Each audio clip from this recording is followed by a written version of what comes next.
Ассаламу алейкум достар, ассаламу алейкум туғандар. Мен азыр сіздер көріп тұрғандай эле дорожное 3 корпус 19 строение 1-де жүрөм. Бұл жерде таксопарк Свобода таксопаркка жайгашыптыр. Мурун бул таксопаркты тарткан болчумун, бирок башка адресте болчу ал. Ушул жака көчүшүптүр, жаңы адреси. Бул таксопаркты мурун тартканда выкупка жана арендага машиналар тарткан болчумун. Ошол тарткандан кийин бул паркка эч кандай бир жалоба, жаман комментарийлер болгон жок. Ошондуктан бүгүн келип тартып отурам. Азыр бул таксопаркта мондай Geely Atlas Pro, жанында ары жагында Geely Coolray, Solaris, арендага K5, арендага Haval FSM, арендага жана Lada Granta выкупка. Жаңы машиналар выкупка берилет экен. Мына мисал алсак, мо Geely Atlas Pro'ну выкупка берет экен. Жаңы машина, пробег 0, салону ушундай экен. Кандай комплектацияда экен өзүңөр түшүнүп билип алат болушуңар керек. Анткени мен мындай машина айдамак турсун, ичине отуруп көрө элек болчумун. Ичи жакшынакай, кожаный салон. Ондай екен, азыр пробегин көрөбүз. Пробеги канча экен, мунуку оталдырып. Так, пробеги 81 километр экен. Булардын пробеги эч кандай таксиге жүрө элек. Только жана перегон менен наклейка калып барып, андан салондон бул жака айдап келип, ошол сыяктуу жүргөн эле 81 километр болгону. Ушундай выкупка бул Geely Atlas Pro'ну 36 айга 3600 рубльдан берет экен. Эгер биринчи төлөмү 100 000 рубль экен. Первоначальный взнос 100 000 рубль, 36 айга 3600 рубльдан. Комфорт плюс тарифина. Эгер комфорт тарифина алам десеңерде, мондай Geely Coolray машинасы бар экен. Комфорт тарифина. Мунун баасы күнүнө 3000 рубльдан 38 айга берет экен. Биринчи төлөмү мунуку дагы 100 000 рубль. Мунун пробегин көрөлү. Салон ушундай, мунуку тряпочный салон экен. Чем кожаный салонго караганда мага ушул жакта тряпочный салон жакшынакай көрүнөт экен. Мондай кондиционер бардык нерсеси бар. Так. Мунун пробеги 70 километр экен. Болгону 70 километр. Жаңы машина таксиде жүрө элек. Буга чейин иштеген эмес таксиде. Оклейка, лицензия бардыгы даяр. Мунун баасын айттым. 38 айга 3000 рубльдан. Жана ошондой эле Lada Grantалар бар экен выкупка. Lada Vaz Granta 2024 жылкы. Бул дагы мунун баасы 41 500 рубльдан 42 айга берилет экен. Эгерде 49 000ден берсеңер 36 айга берилет экен. Муну немеге айдасаңар болот? Доставка, же болбосо өзүңөр эле айдаганга. Бул механика 5 ступенчатый коробка.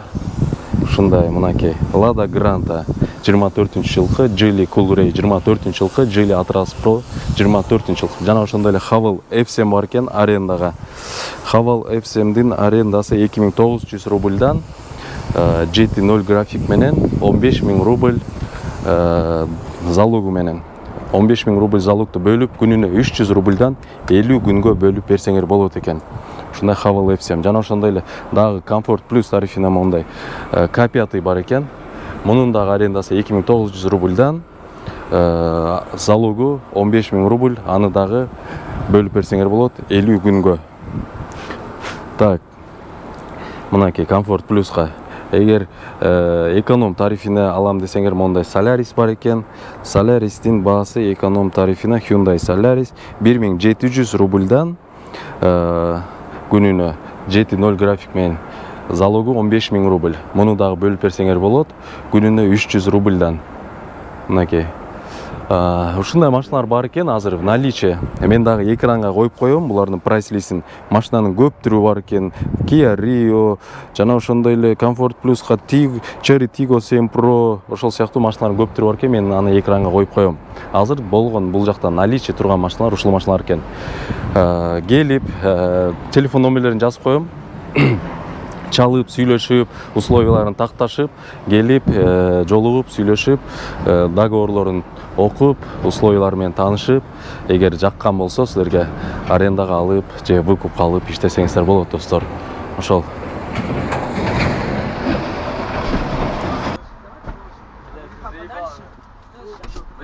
Дорогой, блядь, дороже, чем платье.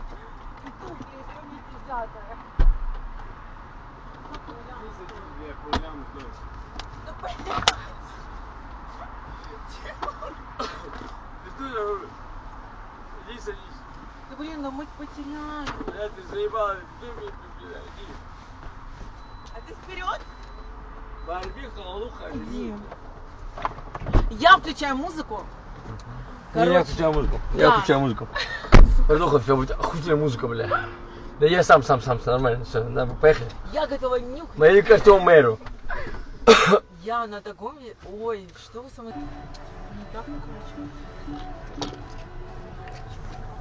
Вот, ему в очко засунь. Не, сейчас. Засунь ему в очко, бля. Блин, здесь получится. Чего, бля? Что он хочет? Скажи его, рот гони. А ты подключай мне эту хуйню. Не, оставь. Не обижай меня. Так, теперь вы Bluetooth можете отключить и заново включить. Ну, Сейчас конечно, вот брат. есть. Конечно. Вот, я отключил. Нету твоих игрушек, так гаснет свет. Это все, это твой момент. Все тебя хотят увидеть на тебе. По головам, что разбивает сердца пополам. Ты не готова платить по счетам. Падаю с этой глаза, только не я. Твои льются слезы. Не обижай. Baby, просто пари.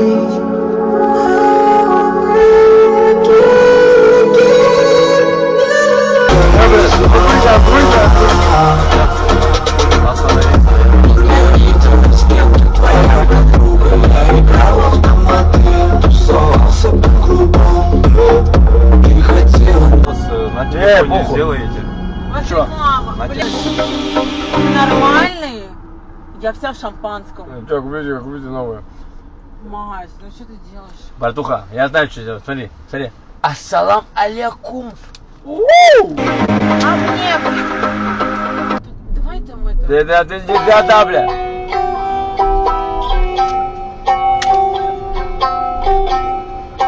Сладкий вкус, запретный путь. Куда же нас с тобой несет? Давай я покурю. Знаешь, я раньше думал, что счастье не в деньгах, что можно быть счастливым. Давай я покурю. Сладкий вкус, запретный путь. Куда же нас с тобой несет?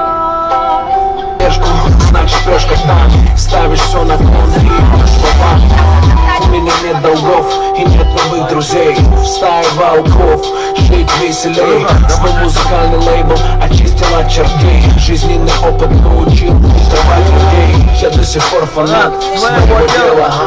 Я до сих пор стелю под биты капеллы. Я до сих пор под утро только возвращаюсь в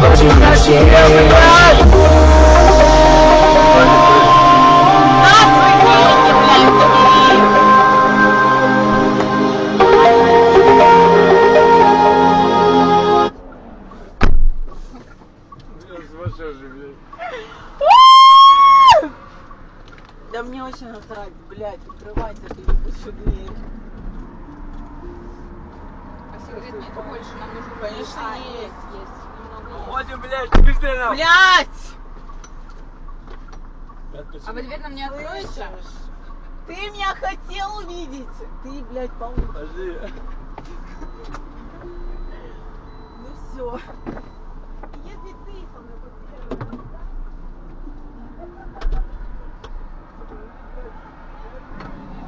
Так, достор, 5100 рубльга келдим. Бул автозаводской жакта, жана торговый центр Ривьерага. Бул заказ көбүнчөсү тариф элиттин баягы кызыктуу жактарын сурап калат эмес. Аренда ушундай кымбат, заработок башка тарифтердикиндей эле экен. Эмнеси мындай кыйналып, мунун баягы кайсы жакшы жагы бар депчи. Жакшы жагын азыр көрсөтүп берейин, достор. Мол ушулар менен жетки чекти мен төш чөнтөгүн билесиңер. Ошо төш чөнтөгүмдү элестеткиле мына.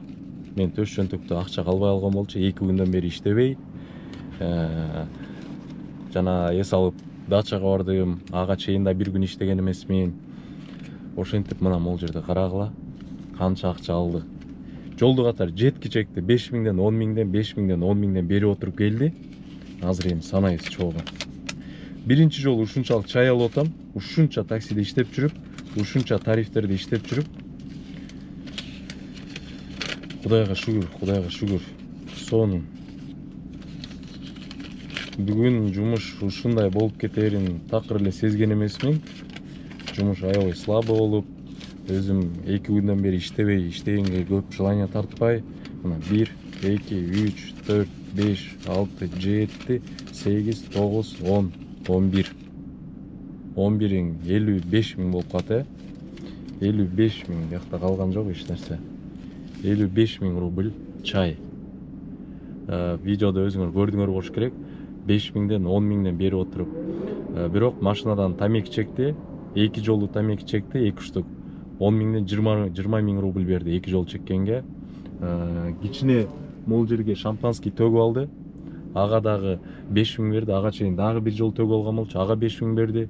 Анан жолду катар музыка коюп, жөн эле кел аттып эле 5000ден монтип берип отуруп, ушунча акча бериптир.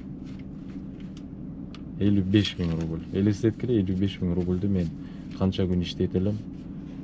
Бир заказ, мен өзүнүн заказы 5100 рубль болду. Андан тышкары өзүнүн заказы безналичный заказ 5100 рубль. Андан мага 3767 рубль калыптыр. Плюс еще 55.000 рубль чай. Мощный. Кудайга шүгүр. Жумушту ушу менен бүтүрөм го. Болду да шүгүр деш керек, туурабы? Бирок 2 заказым калыптыр, жана бонуска 5000 рубль бонус алмакмын. Ошого 2 заказ калыптыр. Аны аткарайын десем, бирок машина азыр шампанский жыттанып атат. Плюс еще жана бир 2 штук тамеки чекпедиби? Ошол бир аз жыттанып атат. Азыр могу автозаводскойдо как раз жана мойка бар. Кирип, жана эле жана эле машина жуудурган, машинам таптаза. Просто могу жытын кетирип, могу коврикти бир сыра жуудуруп коет окшоймун. Ошондой достор. Эмнеди кандай ойлойсуңар? Мындай кимдер кандай чай алышты эле? Мен да чынын айтсам биринчи жолу ушунча чай алган биринчи жолу болуп атат. Силерде канча болду эле көп, эң көп алган чайыңар? Ошол жөнүндө комментарийге жаза кеткиле, оюңарды жаза кеткиле. Кээ бирөө айтышы мүмкүн, акча үчүн тамеки чектирип, анан иштирип машинадан депчи. Негизи мен биринчи жолу тамеки чектирдим машинадан. Бирок эми 10.000 рубль берип, 1 штук тамеки чегип атса, эмнеге болбосун, туурабы? Жыты кетип калат азыр, бир аздан кийинчи эшиктерди ачып, айнектерди ачып, кондиционерди иштетип койсом, жыты кетип калат. Но зато 10.000 рубльдан 20.000 рубль алдым 2 штук тамеки чеккен үчүн. Сураган жокмун, эчтеке өзү берип атты. Бул, мне кажется, мунун иштеп таппайт да бул акчанычы. Бул жанагындагылардан мындай акчаны кыйналып тапкандардан эмес да, мынчалык акча берип келгенине карагандачы. Акчанын немесин түшүнбөйт да. Ошол эми азыр линиядан чыгып коеюн пока что. Могу жыты менен клиент албай эле коеюн, могу жытын кетирейин, мойкага барып сүйлөшүп көрөйүн, могу химчистка коврикти канчага жууп берет. Ошону жуудуруп, ошону кылдырып алып, анан дальше могу 2 заказды кылып коеюн 12-ге чейин. 5000 рубль эртең түшүп калса жаманбы? Так, достор, бүгүн бүттү. Мен ушу менен акыркы заказды 2200 рубль менен завершать эттим. Акыркы заказым кычап үйгө кетем деп атсам, мытищеге берип салган. Анан кудай жалгап клиентим Киевский вокзалдан алгам, мытищеге. Киевский вокзалдан бери чыкканда эле адресин өзгөртүп, Смоленскийде калып калды. Азбука вкусада түшүп калайын деп түшүп калды. Ошол менен бүгүн 7 заказ кылыптырмын, 6 сааттык смена болду. 6 саатта 16177 рубль иштептирмин. Бул арендам чыкты, мойкам акчасы чыкты, бүгүнкү расходум болду ошо менен. Жанагы 55.000 алган чайым таза чөнтөккө калып калды. Ошол бүгүн негизи таң атканча иштемекмин. Жараткан Аллахым деле мени жана чайды берип, эртерээк үйүңө бар, үй бүлөңө көңүл буруп, эртерээк барып жатып эс алып, деп аткан чыгар деп кой ушуга шүгүр кылайын, үйгө барып жатып эс алып, үй бүлөм менен кичине көңүл буруп дегендей үйгө кетип бартам азыр. Бонус толтурдум, еще 5000 рубль. Эртең ал бонустагы 5000 рубль түшөт.